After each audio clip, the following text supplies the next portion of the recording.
மயிலாடுதுறை மாவட்டத்தில் கடந்த ஆண்டு கனமழையில் சம்பா பயிர் பெருமளவு பாதிக்கப்பட்டது. பயிர் காப்பீடு செய்த விவசாயிகளுக்கு இதுவரை காப்பீடு தொகை வழங்கப்படவில்லை. விவசாயிகள் பல கட்ட போராட்டங்கள் நடத்தியும் நடவடிக்கை இல்லை. காப்பீட்டை உடனே வழங்கக் கோரி 300க்கும் மேற்பட்ட விவசாயிகள் மயிலாடுதுறை கலெக்டர் அலுவலகம் முன் தொடர் போராட்டத்தில் ஈடுபட்டனர்.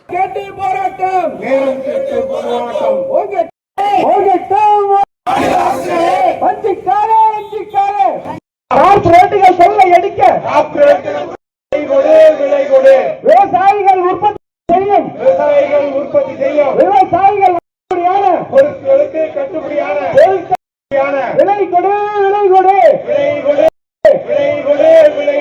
தள்ளுபடி செய் விவசாய கடன்களை தள்ளுபடி செய் அனைவருக்கும் ஓய்வூதியத்தை வழங்கிடு. வாழியவே